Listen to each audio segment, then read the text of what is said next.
Welcome to Hereford High, the place where all your dreams come true.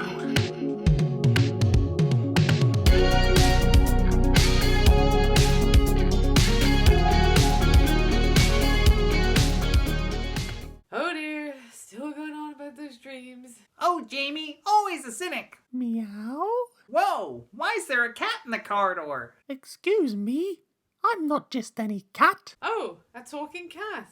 Nothing surprises me anymore in 2020. I bet your name's Garfield. No way. I am insulted. I hate meatloaf. I'm magnific cat. Wow, a kitty with a catitude. Good kitty. Don't good kitty me. Unless you happen to have a tuna sandwich. Oh, I was rather looking forward to eating it myself. But meow? Okay, Magnificat. It's in the side pocket. Side pocket. Yum. Quick, Pete, it's Mr. Venn's science class again and we're late. Oh, hi there, Pete and Jamie. You're just in time to see the elephant. I can't see no elephant. No.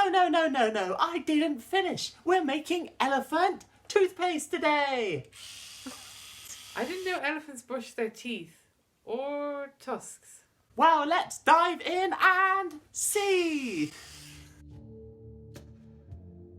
Today we're going to be making elephant toothpaste. No, not that kind of toothpaste. Adult supervision is essential at all times for this because we're going to use some special chemicals. What you need, first of all, is this special chemical called hydrogen peroxide. This is a solution of 3%, so it's used for things like disinfecting wounds. You can get this from the chemist, and because we're using this, that's why it's so important we have adult supervision at all times. And you may want to wear eye protection just in case it splashes in your eyes, just like Mr. Venn does with his lovely goggles. You also need some washing up liquid, empty plastic bottle, good way to reuse the bottle here. We want a second plastic bottle as well, just to help us mix our yeast. That one it's good to have a lid for. We want 2 tablespoons worth of this normal dried yeast. You need some warm water, not too warm though, and this is optional, depends how messy you want it to be, some food colouring, and of course a nice tablespoon. So to start with, get your second empty plastic bottle with the lid, get your 2 tablespoons worth of yeast and your tablespoon. Then you just need to open up your yeast, pop it into the tablespoon, and then that's about a tablespoon's worth. So to help you get your yeast into the bottle, what you might want to do is get a folded piece of paper. Look, I used the back of the adult supervision is essential, just to remind us. And then you put it into the crease, like that. And then fold it up a bit more. Get the rim of the bottle, like so, and slide it in. Then do the same for the other tablespoon worth of yeast. Put it into the bottle. Now we need to just start the yeast working by adding some warm water to the yeast. Now remember, don't let it be too hot because that will destroy the yeast. Get your lid ready. Let's want 6 tablespoons of water into the bottle. 1, 2. There we go, look. Oh, lots of nice sloshy yeast in there. Now as a fun bit. What you want to do is shake it around. Why don't you shake it for about a count of 20. 1, 2, 3, 4, 5, 6, etc. That has to be about 20 now. Now take the lid off before it builds up too much in there. Now you should have a really nice yeasty frothy mix inside there. Probably can't see that, but yep, really yeasty and frothy in there. Get your main clear bottle. It's better if it's clear because you can see it a bit better.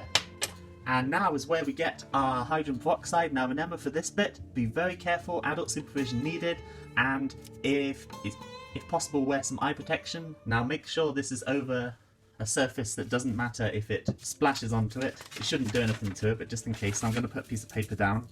Again, very, very carefully pour all 200 millilitres, that's the whole of this bottle, into the plastic bottle. And you should have 200 millilitres of hydrogen peroxide in your bottle. And now at this point we need to add a squirt of washing up liquid to help it all foam up. In we go. In a squirt goes. That's quite a big squirt, I know, but it should be fine. And then, if you'd like to, you can use some food colouring, which can make it more colourful. So we're going to put some red in. Let's put a nice load of that in. We want it to be really red. So yeah, when you end up doing this, make sure it's somewhere that's not going to get stained. But so there we go. Wow, that looks a bit like, wow, it looks a bit like some sort of weird concoction in there. I suppose it is a weird concoction. Obviously, don't let any of this spill out of the bottle. Keep it in there at all times. Now you've got your yeast in a bottle, and you've got this hydrogen peroxide mixed with washing up liquid. And now we're going to set it off and get this toothpaste to work. Hopefully it'll work. So look, we've come here to a bath. We're not going to have a bath. We're going to set off this. And we have our yeasty mixture. Now what should happen is when we put this in there, it should all froth over like loads of elephant toothpaste. 3, 2, 1.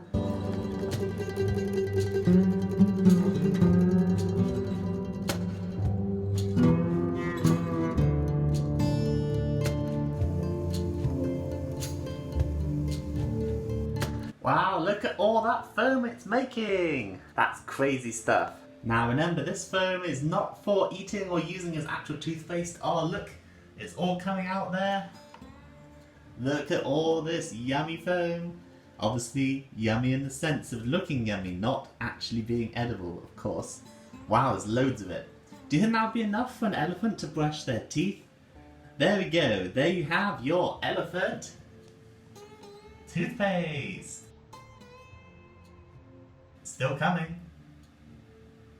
Well, compared to that, my toothpaste is a bit boring, really. I'm just so surprised all those ingredients led to something so fluffy. Fluffy like me? Oh hi, Magnificat, even more fluffy than a cat? You know, I first saw this whole experiment on YouTube, and I was amazed by how much it blows up. Got any wise quotes for us today, sir? Good question, Pete. Actually, I do. That guy Jesus that I quoted last week said something amazing at, get this, mustard seeds.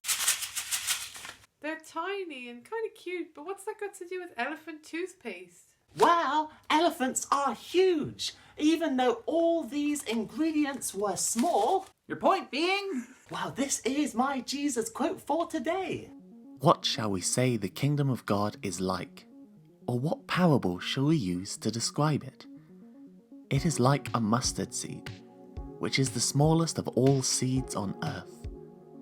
Yet when planted, it grows and becomes the largest of all garden plants, with such big branches that the birds can perch in its shade.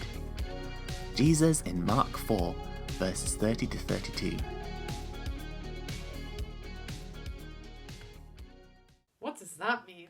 Jesus is saying that God's kingdom will start tiny and small, like a little tiny mustard seed, or the ingredients for an elephant's toothpaste. But when God steps in, he'll make it huge and massive, and then the whole world will be filled with God's love. Imagine the whole world filled with elephant toothpaste. Wow! Well, that's all we've got time for this week. Next week, we're going to be growing instant ice. Your point being? Let it go, let it go. See you next Saturday, and remember to send in your elephant toothpaste picks for next week. That's toothpaste picks, not toothpicks. Don't want those. And in the meanwhile, keep experimenting. That's the spirit. Bye, everyone!